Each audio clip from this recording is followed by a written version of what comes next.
పేదవాడి పక్షాన నిలబడతాం, ప్రజా గొంతుకై నినదిస్తాం. వాయిస్ ఆఫ్ వాయిస్లెస్, తెలుగువారి మనస్సాక్షి సాక్షి టీవీ.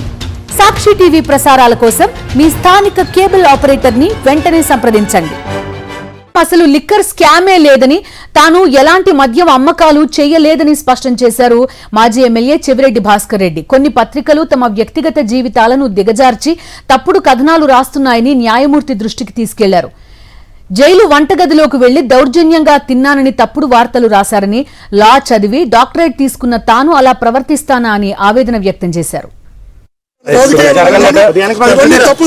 రాజకీయాల్లో ఉన్నప్పుడు ఇవన్నీ తప్పదనుకుంటా, కానీ నేను చిన్నప్పటి నుంచి ఏదైతే దేశించానో ఆ దేశించిన కేసులో నన్ను జైలుకి పంపారు.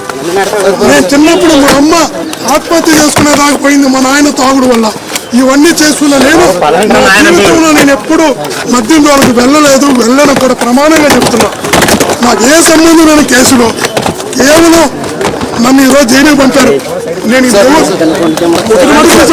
ఈ పాపం పట్టుకుపోతు, నేను దేవుణ్ణి నమ్ముతున్నా, ప్రకృతిని నమ్ముతున్నా. తప్పుడు కేసులో ఈరోజు శిక్ష అనుభవించవచ్చు, తప్పుడు కేసులో ఈరోజు జైల్లో ఉండొచ్చు, తప్పుడు కేసులో ఈరోజు నేను బాధపడవచ్చు, తప్పుడు కేసు ఈరోజు ఎదుర్కొనవచ్చు. కానీ దేవుడు గొప్పవాడు, ఎదుర్కొంటా.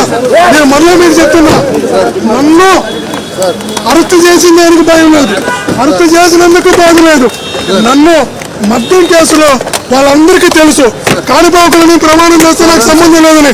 ఒక చిట్టు అధికారి వచ్చి భాస్కర్ రెడ్డికి మా విచారణలో మద్యం కేసులో సంబంధం ఉందని చెప్పండి. న్యాయం ఇది. దేవుడు ఉన్నాడు, భగవంతుడు అన్ని చూస్తున్నాడు, భగవంతుడు అన్నిటికీ సరైన సమయంలో సమాధానం చెప్తాడు. దేవుడు నమ్మి నేను ఖచ్చితంగా ఈరోజు బాధపడవచ్చు, కష్టపడవచ్చు, శిక్ష అనుభవించవచ్చు. చేయని తప్పకి గాంధీ చెప్తాడు, 100 మంది తప్పు చేసిన వాళ్ళని తప్పించుకోవచ్చు, కానీ తప్పు చేయని ఒక్కడు కూడా శిక్షించబడకూడదని. తప్పు చేయని నన్ను ఈరోజు ఖచ్చితంగా ఎదుర్కొంటా, ఖచ్చితంగా దేవుడు ఉన్నాను.